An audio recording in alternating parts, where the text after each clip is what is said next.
I think we're live. We good? Audio, video, everything like that. Groovy. What is happening, everybody? Happy Sunday.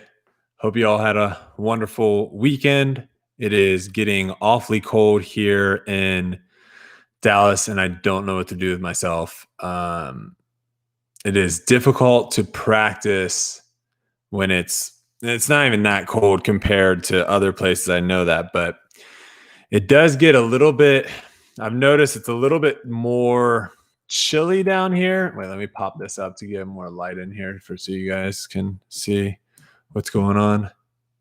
That should be better. It was interesting because when I went up to Michigan, how cold it was up there, it was actually degrees wise, it was colder in Michigan than it was in Dallas. But in Dallas, it felt way colder because I guess of the humidity and all that stuff. So it does get pretty nipply down here. And all I can say is I cannot wait for the spring to get some warm weather back. I know we just lost it, but I'm looking forward to being able to play disc golf in shorts and a tank top once again. But people are starting to roll in, which is sweet. We got William Doyle in the chat, one of the mods on the Discord. If you guys aren't on the Foundation Discord, you're definitely going to want to go and check that out. It's an awesome community over there of some really cool people. And we sometimes drop some little Easter eggs and stuff. Most of the time, I would say the Discord definitely knows what's going on with Foundation Disc Golf before anyone else. And then the Facebook group, the Brody Smith Collector Discraft Facebook group, is also a great place on Facebook. So those are the two places you want to be, Facebook and Discord. And yeah, so we'll get into this. So today I don't know if you guys follow me on Twitter, but if you do, I posted something talking about how I had a long conversation with Scooter Magruder. If you don't watch Scooter Magruder, I don't know what you're doing. Go subscribe to his YouTube channel immediately. I think he just posted actually a video today talking about golf, which is kind of cool. But I just had a conversation with him and one of our other buddies, Salmons, and basically got me thinking about, man, I really would love to do a podcast, something that is more long form, but also something where I can just talk about different issues and topics and all that stuff. Obviously, if you watch some of my YouTube videos, I get into some of these issues sometimes, but a lot of times it's real quick and real short and to the point. It would be nice to have a longer form to do that. So I am talking right now with Paul about starting a potential podcast in the 2021 year. I don't know exactly when it would happen. It probably would happen later, not sooner. But be on the lookout for that. Obviously, if you don't follow Grip Locked yet, the podcast that Foundation does with Hunter and Trevor, that they do an amazing job over there talking all things disc golf. And I'll pop on, I'm sure, a couple times here and there on their podcast, but it would also be nice to have one where me and Paul can talk disc golf, but we can also obviously talk about other things that interest us, UFC, fighting, and potentially have some guests come on every once in a while and do that route. So, all right, let's get into the topic now that everyone's kind of rolling in. When can we see you back with the Foundation guys and Paul? Chris wants to know. So they're coming down here. I have a tournament in this upcoming weekend. So I'll be playing my final tournament before the end of the season.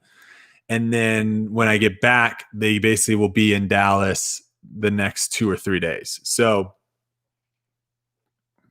not this week, but the following week, be prepared for a lot of content with the Foundation guys, Hunter and Trevor.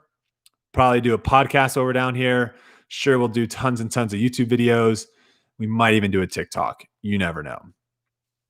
Would you be worried about the podcast competing with Grip Locked? No, I don't think so, because I think if anything, it would do a good job of pushing people over to Grip Locked. So there are some people out there that are very heavy in the podcast game. So they'll have like 3 or 4 different podcasts. They might do one by themselves, and then they'll do one with this person. They'll do one with 2 other people. And I don't think it'll take away from it. If anything, I think it will lead people more to listening to the Grip Locked podcast, if that makes sense. Mainly because me and Paul's podcast will be more broad, I guess. It won't just be disc golf. We will probably talk a lot about disc golf, but it'll be more than just disc golf. And that way, I think it'll bring in a bigger audience as just far as people just wanting to listen to me and Paul, not necessarily talk just about disc golf. And then it can kind of lead people over into their podcast as well. So, so basically a spinoff of the Nick and Matt show. No, well, the Nick and Matt show is another disc golf podcast. So you've got the Nick and Matt show, you've got Smashbox, you got Grip Locked, you got the Upshot. There's a couple other I think there's one actually called the Disc Golf Podcast. You have a lot of podcasts that are specifically talking only disc golf stuff. That probably wouldn't be the path me and Paul go. We'll talk a lot about disc golf for sure, but I think we'll talk a lot about other sports, things that are going on in the world, just kind of our take on things, and just kind of putting out, like I said, kind of our thoughts and opinions in a longer form, if that makes sense. She should name the podcast Chain Gang, potentially. Okay. Before I answer any more questions, I'll answer some more questions at the end of this, but I wanted to jump in this. I know probably someone out there has talked about this before. I haven't really seen any talk about this. So I would love to kind of bring it up, and especially to some of you guys that are watching this that might be newer to disc golf as myself, especially coming from a golf background. This might make sense to you, and you might pose the same questions as me. And so I'm curious as to what you guys think about this. But I was thinking about this the other day. So the question is, why does golf have course ratings and slope and disc golf doesn't? And I'm going to get into what all these things mean. The first thing I'm going to talk about, though, is essentially how disc golf right now, they have a rating system. Golf has a handicap system. If you've golfed before with a stranger or a friend of a friend or anyone, there's a very good chance that they asked you what your handicap is. Or if you even bring it up in conversation, you don't necessarily have to be golfing with them. If you literally just brought up in conversation, hey, I golf, or I like to go golf, people are going to ask you what your handicap is. A lot of people have no idea what a handicap actually means, which is very similar to the ratings. A lot of people have no idea what ratings mean in disc golf. So this was one of the things that was always a struggle for my audience when I made golf videos, is no one could really understand a handicap. So I would have people on the show or people on my channel, and I'd be playing golf with them, and I would say that they're a 3 handicap or whatever handicap, and people would watch them golf and would be like, absolutely not. There's no way. So let me explain the golf handicap. This is how it works. Okay. It takes, well, I guess I need to explain what course rating is and what slope is first. Oh, you want to jump on, Janice? Yeah, in a second. Oh, you're coming on? Oh, Janice might be coming on here in a second, guys. Sweet. Okay. So before I go on that, I have to explain what a rating is in golf, a course rating in golf, and what the slope in golf is. Okay. So the course rating in golf, it tells scratch golfers, so golfers that have a 0 handicap or lower, well, just a 0 handicap, actually. It tells scratch golfers how difficult the course will be. A slope rating will actually tell bogey golfers. So if you bogey every hole, if that's kind of your MO, it'll tell you how difficult it will be. Now, that's key. There's a difference You play the same course, but there's a different rating based off of your skill level. I think disc golf needs this. Okay. Main reason, I'm going to give you an example here. If you play the same exact course, someone that plays it in the rec division, in intermediate, versus someone that's playing it in the advanced division in the pros, the course is going to play completely different for them than for the pros. I played a tournament not too long ago in right around Halloween out in Vegas with my buddy. He was playing in MA3, which is the recreational division. Okay, that's pretty much the lowest division possible. He's a brand new disc golfer, just started playing this year. Okay. When we did a practice round on that course, there were certain holes that were very, very difficult for him and not very difficult for me. When he's stepping on the tee, he is worried about making a bogey or higher. When I'm stepping on the tee, I'm worrying about making a par. I'm like, I need to make a birdie here. I do not want to make a par. Let me give you an example. There's a hole that's 400 feet, okay? OB from the tee all the way to the green, and then there's the basket 400 feet away. To an amateur golfer, that hole is going to play very, very difficult because most amateur golfers cannot throw 400 feet. So they're either going to try to throw 400 feet and fail, throw it in the water, have to go to the drop zone, and now they're throwing their third shot, or they're going to lay up, try to make a putt and potentially miss and get a bogey.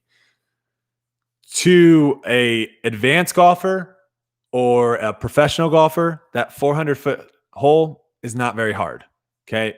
They're just going to throw probably a fairway driver. Some pros are going to throw mids. Heck, there's some pros that will throw putters 400 feet. To get a par on that hole, not very difficult.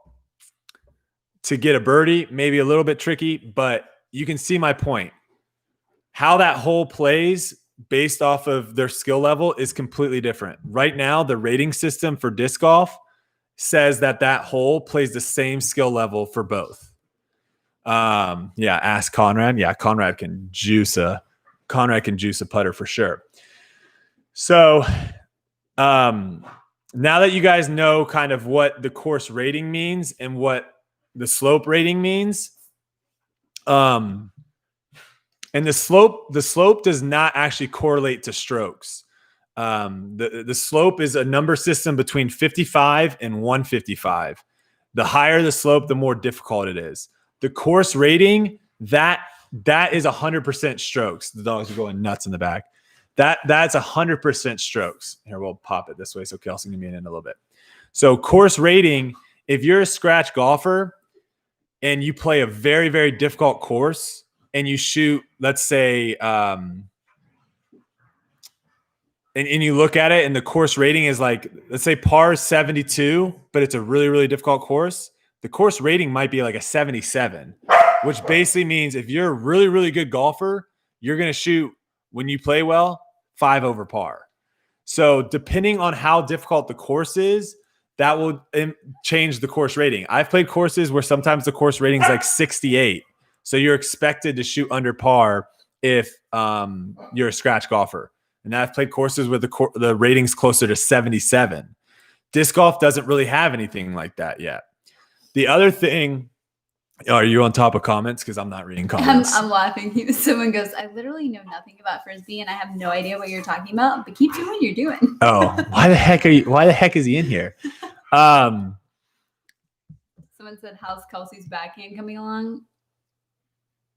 Non-existent currently. Okay. So how they figure out what the course rating is, this is what I love too. This is how they figure out what the course rating is, okay? It's an evaluation of the difficulty of a course based off of scratch golfers. That we know. More specifically, though, the number is an estimate of the average scores of the best 50% of rounds played by scratch golfers at that course being rated. I love that. So you have 100 golfers that are all scratch. Oh, Scooter's in the chat. What, Scooter, if you have time to be in my chat, you have time to do a podcast. I don't want to hear it. You have 100 scratch golfers. They play a course, okay? They take the 50 best scores. So all those 50 scores that people sucked and had off days and bad things going for them, those are gone. They only take the 50 best, and then they take the average of those top 50, and that's the course rating. I love that. I absolutely love that. And these are all things that have been in place for so long that they've spent so much money figuring all this stuff out. Golf knows what they're doing, and I would just love for disc golf to be like, oh, you guys put everything already in place for us? Thank you. We'll just copy and paste. No big deal. Okay, so let's jump in now. As everyone know real quick, course rating, slope. Not everyone. I just explained it all. I know, but you kind of talk a lot. What? Yeah, because there's a lot to talk about. What the heck? There's a lot to talk about. All right. So now that we know that the key points here, they have a course rating, which only talks about if you're really good at golf. And that tells you how hard the course is. They have a slope where it's like if you're an average golfer, that tells you how hard the course is. Then they have, I lost my train of thought. Oh, so those two things. And then the second thing is there is a difference. We all need to understand that there is a massive difference in how difficult a disc golf course plays for amateurs and how difficult a disc golf course plays for the professionals. Massive difference. And that needs to be taken into account. And currently it's not. Okay. So now that we got all that down, let's figure out how they actually, what the difference is in figuring out your rating and what the difference is in how they figure out your handicap. So the disc golf rating system currently there isn't an actual like, hey, this is how we do it. It's pretty behind the scenes, which to be quite frank, I don't think is a good thing with how people think ratings mean everything and how important ratings are. I don't think it's a good idea. My gosh.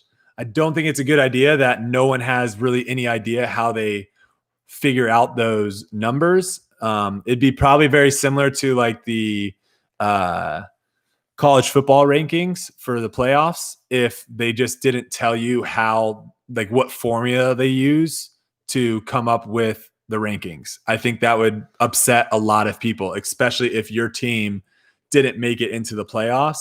You have no idea why your team didn't make it into, especially if you feel like your team was one of the best teams.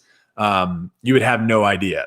So I think they need to actually tell people how the ratings really work. But I'm going to tell you right now, this is the best way to figure out what your rating is. And this is what I do. I throw it in this thing. Once I get over 1,000, I'm deleting this thing and never looking at it again because I don't care once I get 1,000. But any non-transparency is bad for the sport. Completely agree with you. It seems kind of shady. Why the heck aren't they telling us what's going on? The disc golf ratings are not behind the scenes. They are hugely flawed, though. I agree with the second one, but no one really actually knows all the things that go on. But here's the basic formula. If you want to figure out what your rating is, here's your basic formula. You take the average of all your scores. So throw all your scores in a spreadsheet, figure out what your average is, okay?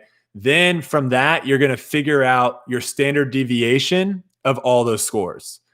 You're going to multiply 2.5 by your standard deviation, and you're going to subtract that from your average. So essentially, you have your average. If you know math, you're following me here. If you have your average, you figure out what score is underneath 2.5 standard deviations. So you go down a standard deviation, you go down another standard deviation, you go down a half. Whatever scores that you have that are below that number, they get thrown out. So for me, for example, my average right now, I believe, is like 996, 998. And my 2.5 standard deviations away is 923 or 924, 925, somewhere like that. So any of my ratings that are below 925, they're thrown out. They don't get calculated. Okay. Everyone's like, you lost me in the math. Oh, Yeah, gosh. Me too. I used to be a math teacher. Okay. So basically, we're just trying to find your outliers. You were trying to find your outliers, but your outliers are 2.5 standard deviations away. Super far. Okay. Then they take your last 25% of your rounds. So if you've done 100 rounds, the last 25 of those 100 are going to be double weighted. So they weight your most recent rounds. And then basically at that point, that is your rating.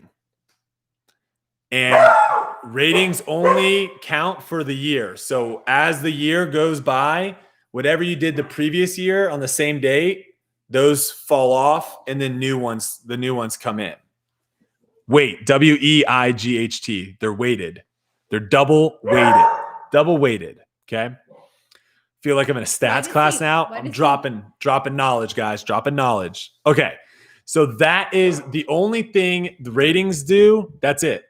You throw all your rounds in, every round in that 12-month period. Yeah, so rolling 12-month. Exactly. Rolling 365 days. That's a better way of saying it. It's a rolling 12-month. Thank you, Elemental. In that 12-month period, 365 days, add all those up, 2.5 standard deviations down. Anything below that, they drop. And then your last 25% of your rounds, double weighted.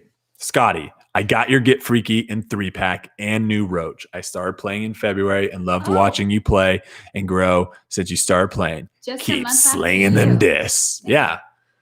Scotty, you're just right behind me, brother. Thanks for the 10 spot and appreciate all the support. I know we're talking about handicap and ratings. Did you tell them that we're doing Vlogmas? No. Wow. Spoiler. Just gave it away. Some people know. I mentioned it in the Facebook group, but okay. That's how disc golf figures out the most important number in the sport. This is how golf figures out the most important number in the sport. Okay. It takes your score and you take your score, whatever you scored on a course, on a hole. I'm sorry. Whatever you scored on a hole, course. What the heck am I saying? Whatever you scored on a course. So let's say you shot 80. You take that 80 and you subtract it from the course rating. Okay. That's how difficult it is for a scratch golfer. Then you take that number, you multiply it by 113. Why 113? Well, that is the average difficulty slope rating. Okay. And then you divide that number by the actual course rating. So you basically are figuring out a differential of your score based off of how difficult the course actually is. Now, here's the kicker. Here's the other thing that's actually wild, okay? Based on what tees you play, the course rating and slope change dramatically. Why? Because distance matters a lot. So if I play the tips, the very back tees at a course, just the tips, and I shoot 80, and then I go to the front tees and play the very front tees, I would probably have to shoot like a 68 or something to be equivalent to the back tees. Distance matters, okay? Now, that will give you a differential, okay? So, for example, if you've ever played Chambers Bay, we're going to use Chambers Bay. Where is that? I think it's in California. Don't quote me. Have you played Chambers Bay? I have not. This was the example that I found. We're using Chambers Bay, okay? If you shot 82 at Chambers Bay from the back tees, okay, you're going to subtract that from the course rating, which is 76. You're going to multiply that by 113, and you're going to divide it by the slope, which is 140. That's going to give you a 4.8. A 4.8. Okay. That's when you essentially take the 82 and you put it into the handicap system, you're essentially getting a 4.8 differential out. Okay. Said Mr. Smith gonna use the restroom. So I'm just getting warmed up here. So to get a legit handicap, they say you need 20 scores. They say you need about 20 scores. Okay. That's actually a great. Does anyone know how many scores it takes you to be a propagator in disc golf? I could look that up actually. 6. Who said that? No, my gosh. I was like, what? That's actually a great question. Does anyone know? I think it might actually be 6. Are you going to give them a pop quiz after? 6 rounds? Is it actually 6? 8? I'm not going to look it up then. Isn't it 8? Did I get it right? Did you get it right? Guessing? All right, I'm going to look it up. So I wasn't a propagator at Waco, and I had 2 rounds, 3 rounds. 8. Dynamic disc. Was I a propagator at dynamic disc? I was not. Everyone's saying 8. Okay, everyone's saying 8. Okay. So we already have an issue there because disc golf takes 8 rounds, and then boom, 8 rounds, you can start influencing other people's rounds. Golf, it really wants you to have 20. You really need to have 20 rounds for you to have like a legit handicap. Okay. So that's one thing that the ratings could do right away. RJ, $10 for math tutoring. Thank you. That's one thing disc golf could do right away with the ratings is they could boost up that number 8 and make it at least 15, 20. Let's get the propagators out there a little bit because you got to think too. Propagators are going to be very brand new golfers, and so they could potentially have. Some people don't even know what a propagator is. What's a propagator? Oh my gosh. Okay. Oh boy, I just unlocked the chamber. I completely forgot how ratings even work. Okay. Completely forgot how ratings even work. Here we go. Ratings. You ready for this? You ready for how wild this is? Ratings have nothing to do with how well you play.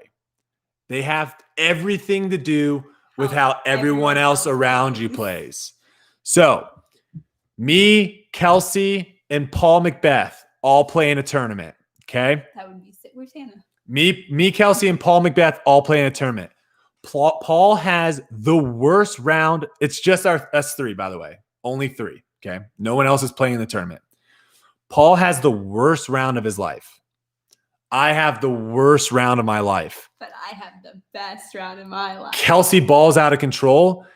Kelsey could potentially shoot 1,000 rated round. Why? Because how the ratings work is they look and they go, oh my gosh, Paul shot 5 under and Kelsey shot 3 under. Wow. Kelsey must be really good. Like it doesn't take into account. It doesn't take into account Paul's worst round, 995. It doesn't take into account how some people can play bad.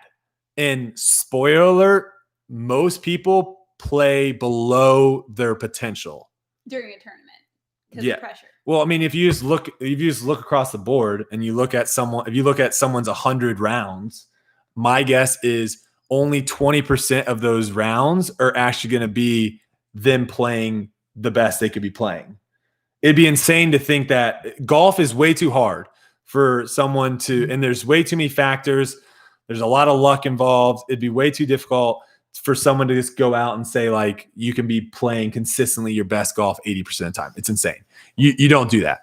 So that is another big problem. So that a propagator, for you guys that want to know what a propagator is, a propagator basically means, hey, I've played 8 rounds of disc golf. So now I'm in the game, so I can affect your rating.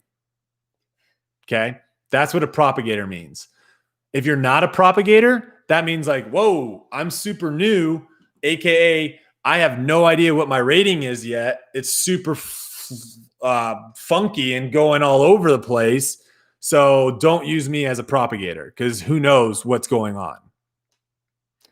So that's why I think propagators probably should be, because they are so important, it probably should be like 20 rounds before you're a propagator, because I'm pretty sure from my first rating update to my second rating update, I jumped 40 points. So think about how crappy that would be if you played with me in a tournament as a 920 rated player, but I'm really a 960 rated player. it wouldn't be good for ratings. Okay. Enough with the propagator situation. So let's get back to golf. Okay. So it basically takes, once you have your 20 rounds in, it takes the average of your 10 lowest differentials. What that basically means is you have 20 rounds of golf in. It takes your 10 best rounds, the 10 times that you played the best and had the lowest differential. It takes those and it averages them together. So all those rounds that you played where you were terrible, you couldn't putt, your swing felt absolute trash, those don't get counted. I think that's how disc golf should be as well, is your rating should be based off of if you play well, right? Paul should be like a 1080 rated player, 1075, 1080. If Paul plays really, really well, that's what he shoots. It shouldn't be an average of all your rounds. The main reason for that is there are people, the lower you get, okay, again, this goes back to where I was talking about if you take an amateur golfer, disc golfer, an amateur disc golfer, and you put him on a course, and you take a pro golfer and you put him on the same course, that depending on the course, it's going to play way easier for the pro than it is for the amateur. The SSA is average score from all the players who play the round. Yeah, that's terrible. That goes, I don't know if that's Nick or if that's Matt, but that goes, what I'm trying to say is things can be very influenced by how many, and this is where I think a lot of people get confused too. When you go on the Pro Tour, one of the reasons why the Pro Tour ratings are so good, it's not so much that it's because there's a bunch of high-rated players on the Pro Tour. That helps because, again, a lot of people don't play their best golf. So if you have a lot of high-rated players, there's going to be a lot of people that don't play well, so you potentially can get a higher rating. The other reason that the Pro Tour is so good is you don't have that many locals that's their home course, and they have a really low rating, but on that home course, their rating is astronomically higher. I know people here in Dallas that if you put them on certain courses here in Dallas, they will shoot 1,000 rated rounds. But if you put them on a pro course that they've never played, like they do what all pros do, they show up a week before, they get practice rounds in, they play it, they will crumble. There's a huge difference playing in a tournament, like a local tournament, where there are tons of people that's their local course. It's going to be really bad for ratings. Our cat wants to get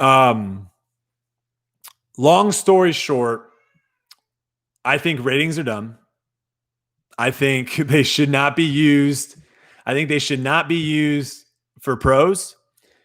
And if they are going to be used for amateurs, which I think is smart because I think it allows people to know, one, it's a nice thing, a nice goal to try to get better and better and better. But the other thing about it is I think it allows people to know what positions, like what divisions they should play in, which makes a lot of sense. That's good. But if they're going to do that, I think they need to change a lot of things. There's a lot of things that golf does with the handicap system that makes a whole lot of sense. And yes, Dietrich Wiles. I love that. He just said the rain and windy days would be part of the bottom 50% cut. Yes. If you are like Calvin Heimberg and you somehow aren't affected by wind and rain and you ball out of control during USDGC and you get an insane rating, fantastic. That counts. Awesome. But let's say you don't ball out of control and you play really, really bad. No problem. That gets dropped.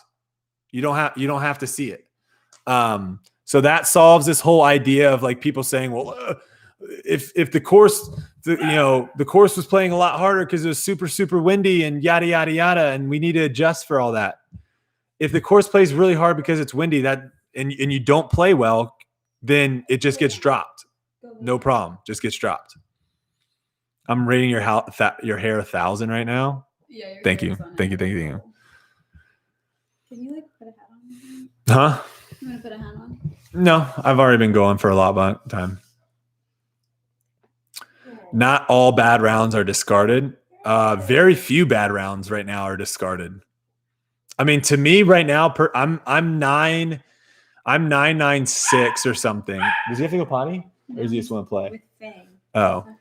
I'm 996 right now. I feel like to me, anytime I shoot below, like, honestly, anytime I shoot below 990, I feel like I didn't play well. I've never shot a rating below 990 and thought I played well. So again, it's an average thing, right? That's the big thing I think a lot of people are missing is I've shot numerous rounds now over 1040. So that's when I play well. When I play okay, I'm shooting like 1010, 1015. When I'm playing I shoot 1,000 rated. And then when I'm playing not good, I shoot below 995, 990. So that's an issue right now is what I don't like about ratings is it makes it to where someone will play around and they might feel like, holy cow, I played great. And then they get off and they look at the rating and that tells them something differently. I don't like that. And I don't like that also for the fans. If I'm watching Nicholas just dropped $50 to tell you to put your phone down. Are you reading the comments though on your phone? Oh, you're doing other stuff? Wow. I'm talking to Lizzie. Oh, you're talking to Liz? Oh, nice. I just lost my train of thought. Dang, you could get freaky with those $50. Well, a stock get freaky. Let's not get too crazy here. All right. Me and Kelsey will answer some questions now. I've said everything that I put in my notes about it. We're going to do a pop quiz at the end of class, kids, but not today. Just kidding. Put your notes away. We are going to be doing, let's be real. The PDGA spent millions on the rating system. It's probably not going away. However, DGPT could create their own rating system. I don't think the Disc Golf Pro Tour needs a rating system. I think they need a ranking system. They already kind of have one. Needs to probably be ironed out a little bit. That's a whole nother topic. Like why the heck are we doing and this is not a knock on any of the people that are going to win Player of the Year or Rookie of the Year or anything like that. It's not a knock on them. But name another sport where the ranking system is, you might not even know this.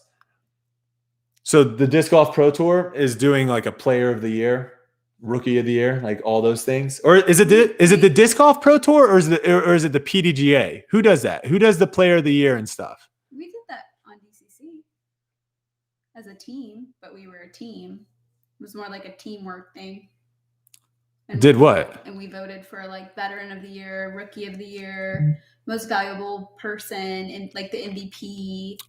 Okay, the PDGA does it. Okay, so no one needs to care about that. I think that's what needs to happen. No one needs to care about the PDGA Player of the Year. If they want to keep doing it, I think that's fine. I think the Disc Golf Pro Tour needs to come out with their own Player of the Year. Because the way the PDGA has it set up is if you could theoretically like dominate on the Pro Tour, the Disc Golf Pro Tour, and lose to someone because you mean, yeah. No, well, you haven't heard my point yet. Here's my point. I go on the Disc Golf Pro Tour and I dominate. Okay. You go on the Disc Golf Pro Tour and you're like, you don't do that well.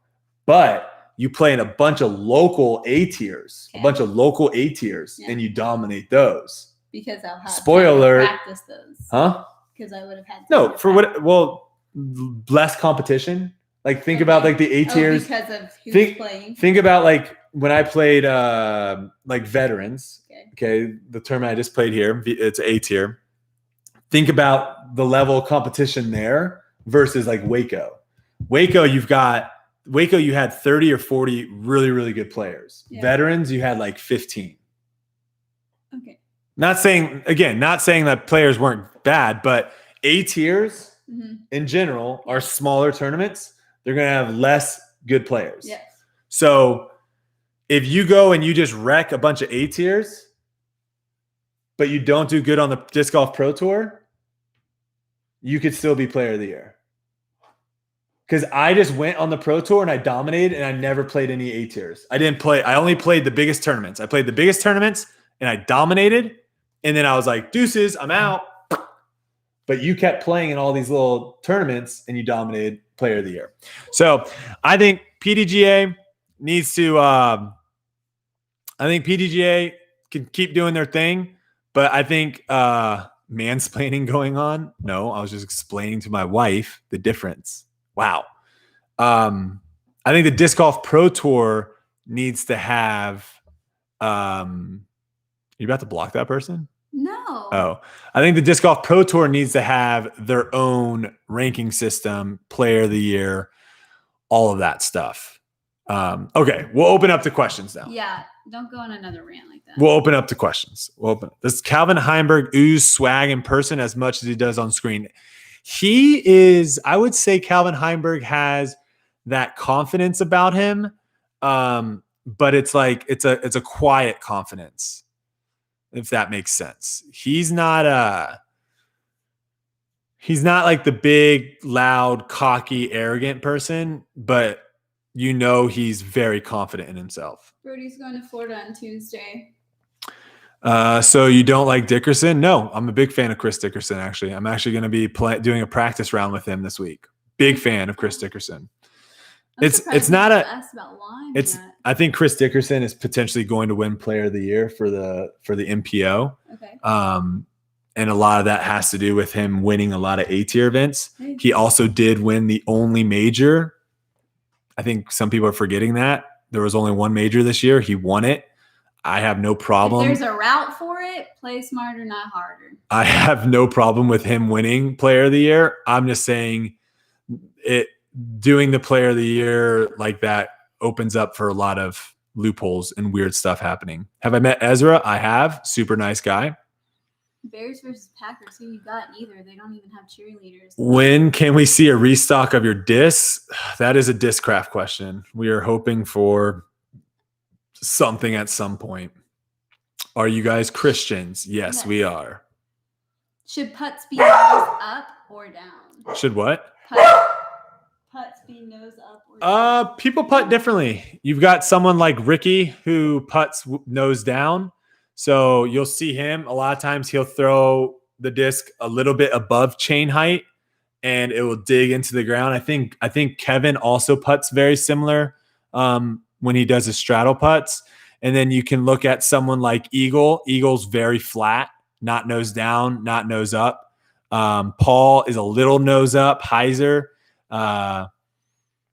There's a lot of differences. It just depends on what you want to do. I will say, do not putt nose up into the wind, and do not putt nose down in a tailwind. It'll be very difficult. What was that throw that I did at Bill Allen, where it just into the headwind? Glided into Yeah, you just threw into a headwind, so the disc actually flew the right way, and you got a full flex out of it. People forgot about the tech. The tech. The tick. Oh, yeah. I think people did forget about the tick. I think people forgot that I've literally in the middle of me learning how to play disc golf, I literally couldn't do anything for a month. No, I know. But people forget caught it in time. A full month, like right in the middle of my training, a full month, I was just restart. Yeah. That's what I'm excited for next year because this year was really, really weird. Did you throw the new Discraft Impact? No, because Hunter, I don't know what he did with mailing. It's supposed to come maybe tomorrow or something like that. I don't know. Hunter was struggling on the mailing of the. I know he is. I know he's going to probably say something. Someone said, did you beat limes? It's not a matter of beating lime. Lime, when you have it, you have it. But if you catch it in time, you kind of control it. Contain it. Contain it, yeah. Yeah. Hunter explained now. I see you on here.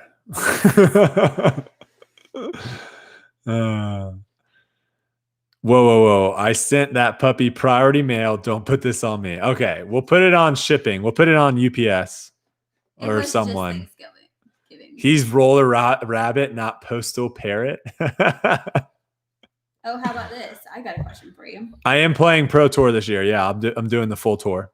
Next year. Yeah. So for your full Pro Tour, how are you going to be traveling?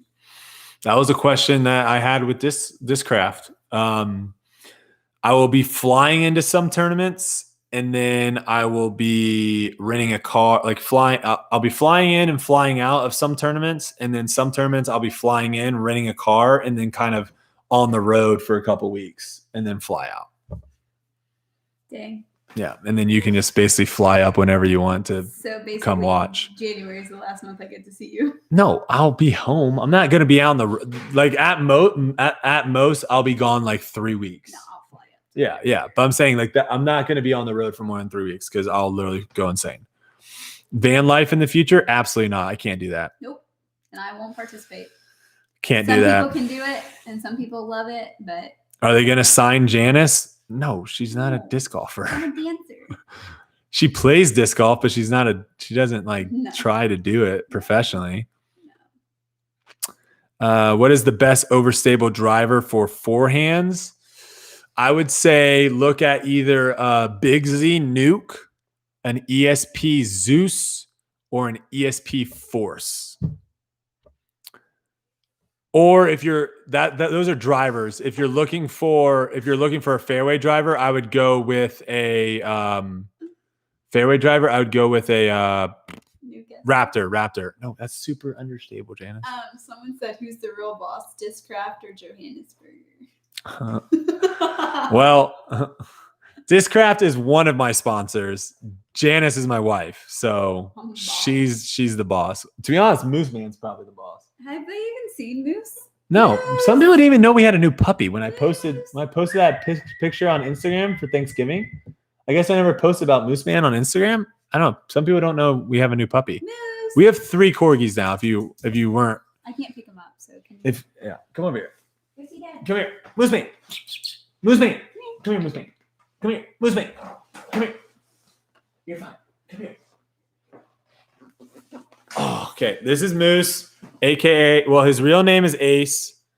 Our second corgi, his name was Zero, so we thought it was only fitting to call this guy Ace. He's the last disc golf, kind of sweet, and then also he's the last one. We call him Moose because of his ears, and when he stands, he has very moose-like features. He stands like that. He has very moose-like features. Very moose-like. So my fiance is just teared up adoring the dog. Yeah. Moose Man is a one-of-a-kind creature for sure.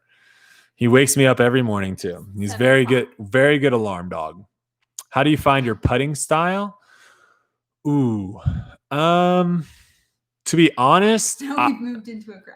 To be honest, I just mimicked my putting off of Paul. Paul is one of, if not the best putters in the world.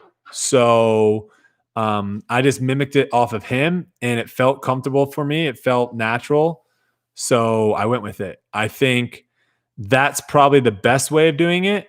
It's very similar to golf. Golf has every golfer has a very similar putting stroke. If you just look at the ball and the stroke, they all look about the same, but how they grip the club is different.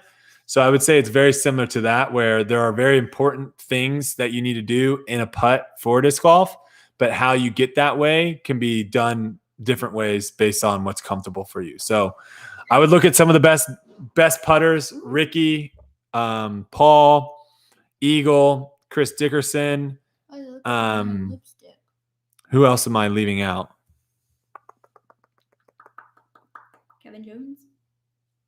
Kevin, yeah, he's decent at a certain distance, but I think his circle one putting has gotten better too. I would say those 4 are probably the best putters in the world. So I would look at those 4 and go off of that. You know, if anyone filmed the Belton Open, or did you all? I didn't film it. but we do have a doubles match tomorrow with Kat and Austin and John. So it was me and John versus Kat and Austin. And spoiler alert, we captured the first ace on camera. Did I tell you that? Yeah. Okay. We captured the first ace on camera. Unbelievable. So stay tuned for that. Tomorrow. It's going to be sick. Brodie signature glow nuke SS. Ooh, I would love that. Someone asked a question a second I would ago. love that. Really I love that disc so much. How did you like the ESPN2 coverage? How did I like the ESPN2 coverage? It was all right.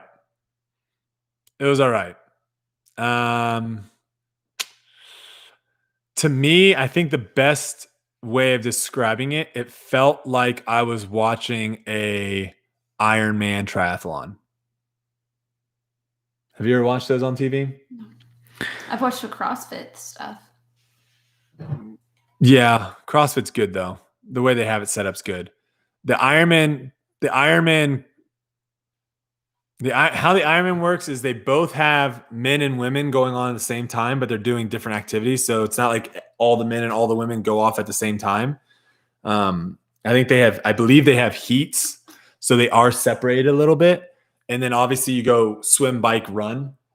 Mm-hmm. And they basically just bounce back and forth between the men and the women. And they're swimming and now they're biking, and then we're cutting back and now they're running. And it's very difficult. It's not difficult, but it is very jumpy. And then it's hard to create drama because you don't get that live feel.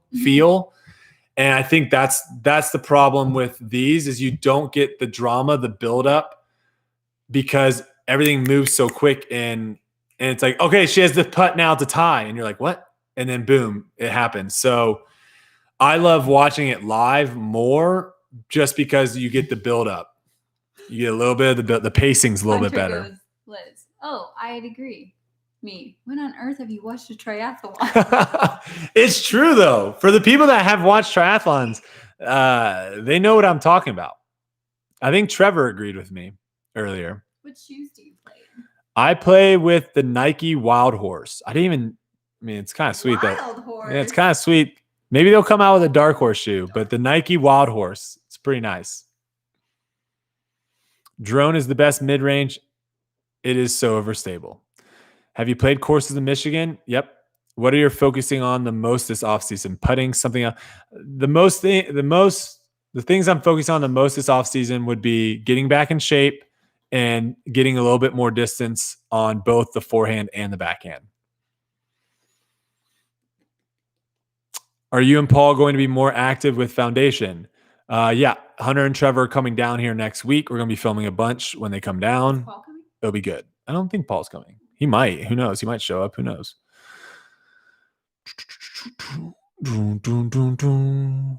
Will I get a scuba mold? That would be dope as well, man. You guys are coming up with all the good ideas. I think the more you tell Discraft these things need to happen, the better chance that they'll happen. If they see the demand for something, they have no choice. What do you want for Christmas? You can ask Kelsey. I am really bad with gifts. Man, Wait, I did. I was about to get an idea. I did ask for one thing. You asked for two things. What did I ask? A mouse. Oh yeah, a new mouse. And some gadget to hold your phone up in the shower. Oh yeah, that'd be nice. Because he watches YouTube videos in the shower. So that's pretty much I don't really get stuff for myself too often. So getting me gifts is tough because I'm always like, I don't need anything. I have everything I need. What drills do you work on weekly to up your game? I think one of Yuli's videos, if you haven't watched Down the Fairway, check those out. He gives some really good things. An easy way is just going through your entire bag 3 times. The first time you're going to throw, you're going to try to make all the discs fly straight. So you're going to throw them all. Well, this one's different. This one, you're just going to throw all your discs flat. Then you're going to throw all your discs on an Anheuser. Then you're going to throw all your discs on a Heiser. And you're trying to land them all straight. Okay. And then another thing that I'll do is I'll throw all my discs in my bag and I'll try to make them fly straight. So if it's a super overstable disc, I got to throw that thing on crazy anhyzer so it just flexes out and goes straight. If it's super understable, I got to throw a hyzer flip up.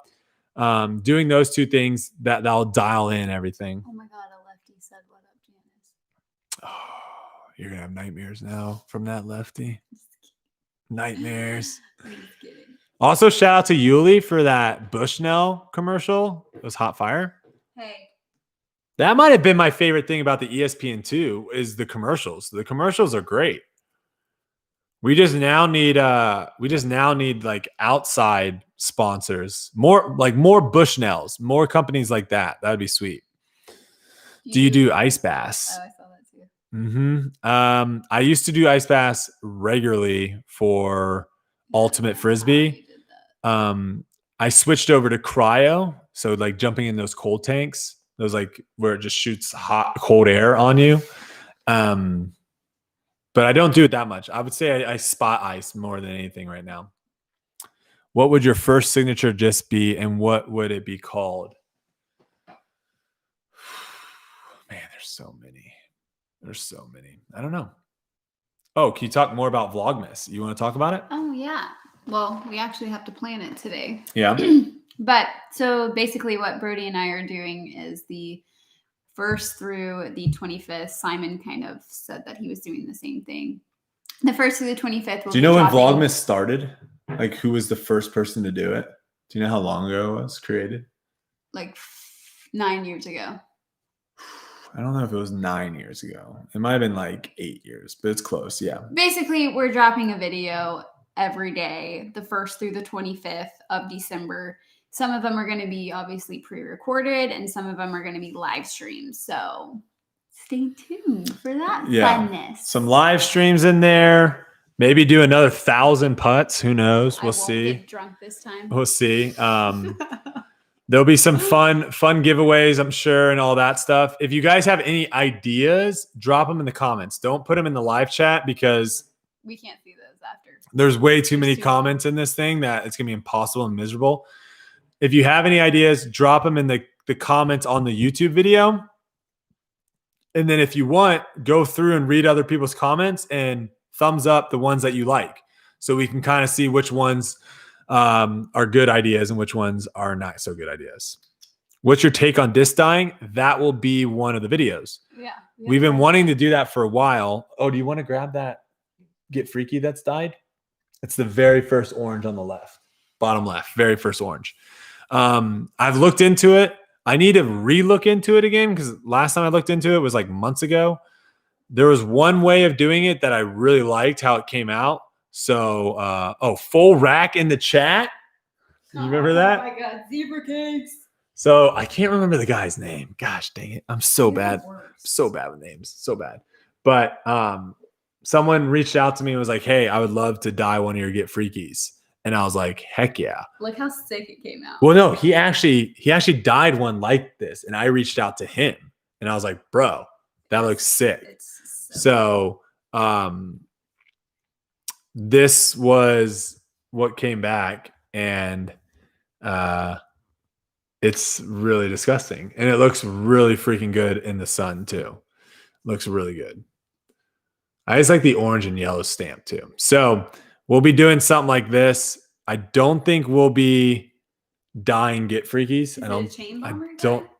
Is it the chain? I don't think so. No, because I think I sent this out of state. I sent it out of state somewhere. He has an Instagram. Some other person that dyes disc is sending me a disc too. So I don't know. Tim Perkins. Was that his name? Gosh, there's so many people I've talked to that dye discs. It's so hard. I don't want to say the wrong person's name. We want to make her put it back. Oh yeah. Can we eat in 5 minutes? Yeah, we'll leave here soon. We've almost been on here for an hour. We'll answer a couple more questions and then we'll go eat. Do I have a Bushnell rangefinder? I have a couple of different rangefinders. Yep. Have you played Vista del Camino? Me and Corns had one of our battles at Vista. It was legendary. I kind of like that course. That's the course that's paired with Fountain Hills, right? Vista and Fountain Hills, I'm pretty sure. We got someone from Iceland in the chat. Ooh, dang. What do Welcome you for know? You Iceland. don't know yet. Spoiler alert, if you live in Iceland, you don't know when the heck to go to bed because it's always light there. So Sometimes. good luck. Sometimes. No. When do you think the sunset is right now in Iceland? Isn't it like When do you think like parts like when summer is the sunset? they have the 30 days, or is that Alaska? I think Alaska also. Sun sets at 3:48, but I don't think it gets dark. For instance, it's common notion that Iceland is dark for months, if not half the year. The idea is that this is not accurate, however. Okay. I just know. Why is it giving us information that's not accurate? I just know when I went to Iceland, we literally filmed from, I think, 9:30 in the morning all the way through like 3:30. And at 3:30, I was on a snowmobile in the middle of nowhere. It just doesn't get dark there. It's wild. I was exhausted after that trip, though, because you don't realize like how tired you are until you stop doing stuff. When COVID, I don't know how to say this. When COVID, keto, I don't have the impacts yet, brother. I don't have them yet. They haven't come in the mail yet. It's probably not going to go away, but I would love to go to Finland. Finland. I gave a trip away from Finland. Yeah, to your mother. Oh, but yeah, for disc golf, I'd go there for disc golf now. I had no idea disc golf was fire in Finland, but this was like way back this is when I did Amazing Race. I won a trip to Finland and I just gave it to my mom. I knew nothing about disc golf. I work with Bo Tillman. How great did it feel when you beat him in Duncan, Oklahoma? Tell Bo I say what up. It was awesome playing with him and hopefully have more battles with him. He crushed my butt at, I think, Veterans. He crushed me. He's a solid player, man. What is Snap? Okay, we'll answer a couple more questions and then we're going to bounce off here. Because I'm hungry. Keto. I threw them very shortly while I was in Virginia. But you have to remember, that was when I was absolutely trash at disc golf. So too hard to tell back then. I was garbage. I could not throw properly. Thin Mint. What's your favorite? Oh, Samoas. I actually don't. You ready for this? I don't like coconut, but Samoas are delicious. I'm not a fan of coconut either. What's the, is it Almond Joy? I like coconut cream pie shakes from Sonic, though. Is it Almond Joy? That's coconut? Yeah, disgusting. Don't like it. But Samoas, When's Kelsey's next tournament? I don't know. She might be a one and done type of situation. She might play again. You'll play that tournament again next year. I'll do that again. Yeah. That was fun. Why did you stop Ultimate, or did you still play for fun? His knees I think it was like 2014. 2015, I realistically should have stopped playing Ultimate. But I didn't. And I was just in this weird stage of like getting a little bit better, destroying my knees, getting a little bit better, destroying my knees. It was just a back and forth. Wasn't good. So I finally pulled the plug. So when I started playing disc golf this year, I don't think I really had thrown an ultimate Frisbee disc outside of like the trick shots or doing videos in like 2 years or something. Because I think the last time I played ultimate was like 2018. Might even been before that. How are your knees now? They're decent. They can get better for sure. These boxes in the back are killing me right now. Killing your vibe? What's the best fairway mid-range turnover disc? Best fairway mid-range would be an Undertaker, and mid-range would be a Meteor. But you have to make sure you get the right Undertaker. Some Undertakers are stable. You got to get the right Undertaker that's a little flippy. The corgis are currently laying by the door right now. They're in chill mode. What glow disc is your favorite? I think I only have one glow disc. I think I only have to get Freaky Glow. I think that's my only glow disc. Full Pro Tour next year? Yes, sir. National Tour events? Yes, sir. How do you trim that beard so perfect?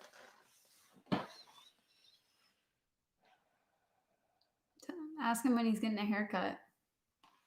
People are saying my haircut was 1,000 rated. No, they were joking. Why is that a joke? I like your cut. Oh, I have a glow. I have a glow Nuke SS. Oh my gosh, I forgot. I have a glow Nuke SS.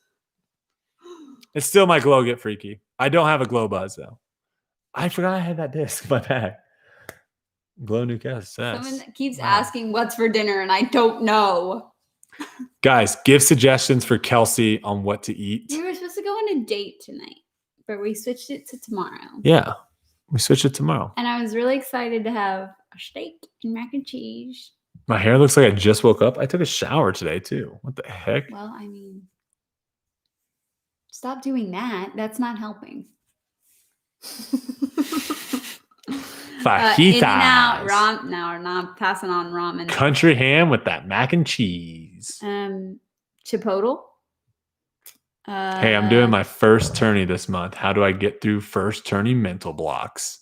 Oh, you just sling them. That's what I did. Is through. Throw and don't care. So you got to no go expectations. You got to go into it with no expectations. No, you actually did really well about you. There was a moment though where you're like, "Let me see that scorecard. Let me see how close I am." Because at the end, I was like, "What's happening? Why are people mad at me right now?" Yeah. Panda suit. Roasted veggies. Ooh, that sounds delicious. Did I do a video with Haley King? Mm-mm. Is she in Dallas? Expect to win and be disappointed if you don't. That's what I do. Sage. I don't know if Haley's in Dallas. Coke or Pepsi? Neither. I didn't. We were just trash. There's our cat. We were talking.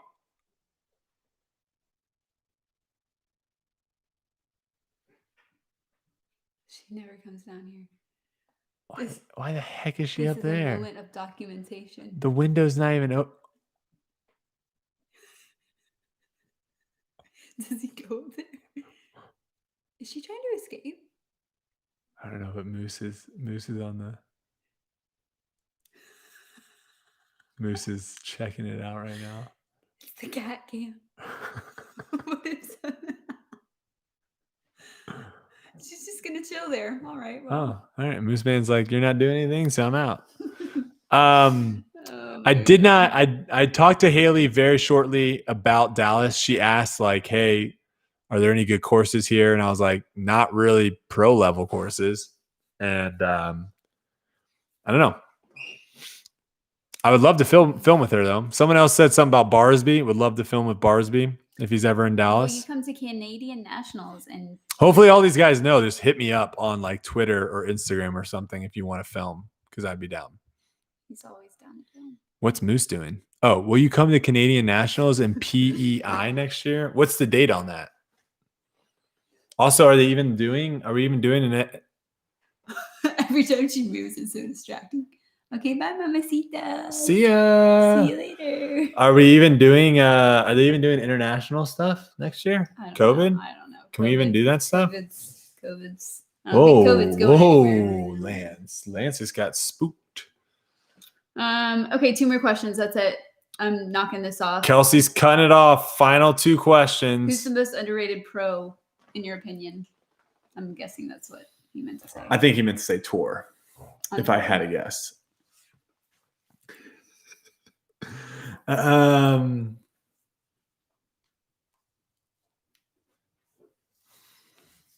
Kelsey Johannesburg.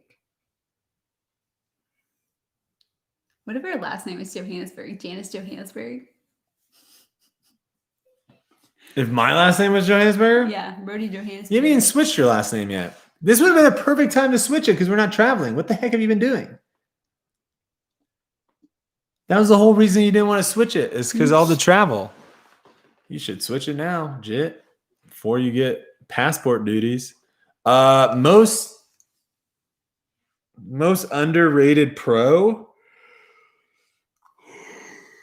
Oh my gosh. I said 2 questions, not 2 hours. Let's go. This is a serious question. I would probably go. Oh. Moose Band? Moose Band! Moose is the underrated.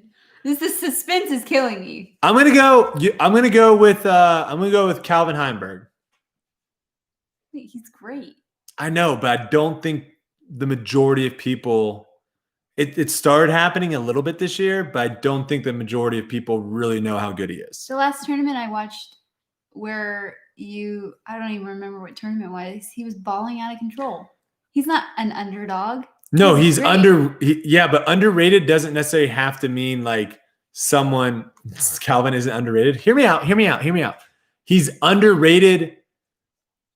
You can be amazing, but people think you're good, so you're underrated. Not people think you're trash, but you're actually good.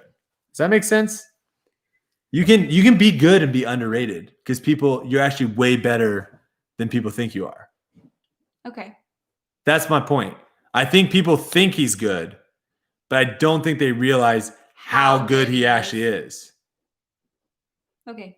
Next question. That's all I'm saying. That's all I'm saying. Next question.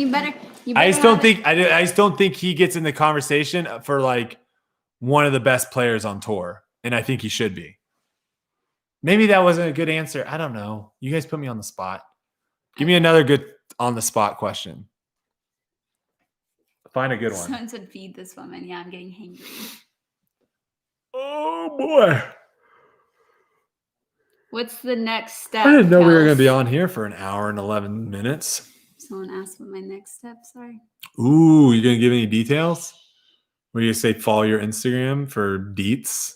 Well, it won't really happen until next year. Follow Kelsey's Instagram if you want details on what she's up to. She's planning something, guys. She's always up to something. Always watching. We won't count that. Always watching. Are you gonna crush it next year? That's the question you're going with? Yep. That's the final question? Yeah. So next year I have some goals. No. Next year I have some goals. I have some things that I would love to accomplish, but I'm going in with the expectation of things might happen in 2021, but 2022 is when it's really going to pop off. I might pop off next year. I might pop off in 2021. I might pop off next year. We might have a great year next year. Yeah, 2021 might be legit. It also might not be good. And it has nothing to do with children. But it might not be good for me. I see it in the comments. It might not be good for me. But 2022 is going to pop off. Regardless of how 2021 happens, 2022 is going to pop off. Okay. So I could have back-to-back pop-off years. That would be dope. A pop-up double? All right. We need to figure out what the heck. We're having for dinner. Do me a favor right now. Tweet Kelsey. Here's her Twitter account. I guess I can put in the link. Oh, yeah. Tweet me ideas of what you want us to do for Vlogmas. No, they're supposed to do that in the comments on this video. Okay, they can do that. You're supposed to. No. Vlogmas ideas in the comments of this video. Tweet Kelsey dinner ideas. Dinner ideas. Oh. Tweet. Oh, Buffalo Wild Wings. What time is it? Sunday Night Football, Buffalo Wild Wings. ASMR. You should let the boys sniff it. What? Pigs. I'm not gonna sniff that.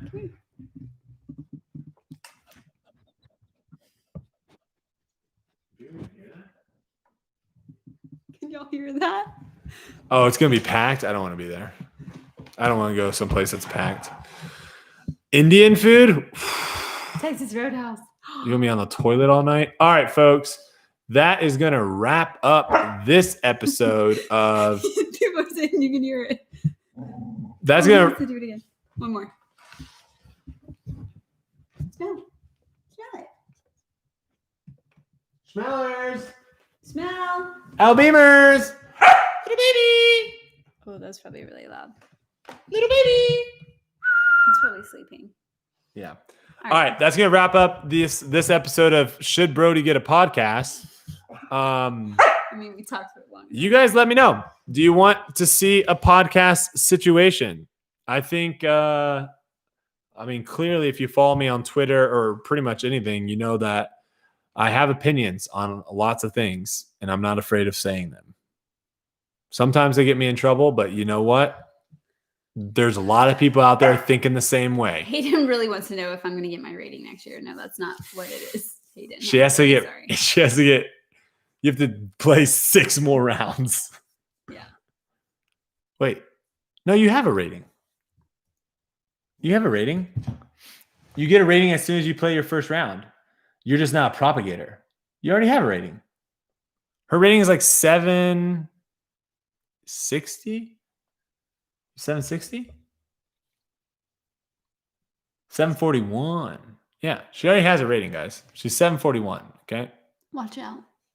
Everyone watch out. She's coming. I just love how people thought you were like gonna start joining the pro tour and start playing stuff. All right. All right. See you later, guys. Thanks for tuning in, guys. Appreciate it. New YouTube video dropping tomorrow. And then yes, Vlogmas starts on the 1st.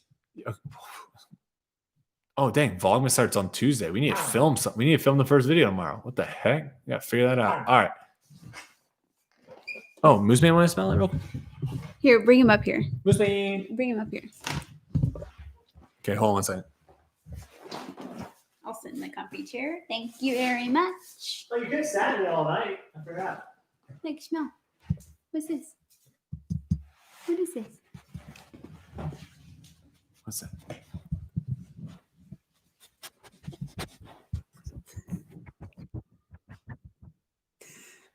Dance. ASMR. ASMR. All right, guys. That's going to do it. Appreciate it. Thanks for watching. Thanks for tuning in. Bye. Check out the Discord. We're going to get food. I got to figure out how to end this thing. End stream. See ya. Keep singing this. Attacking me.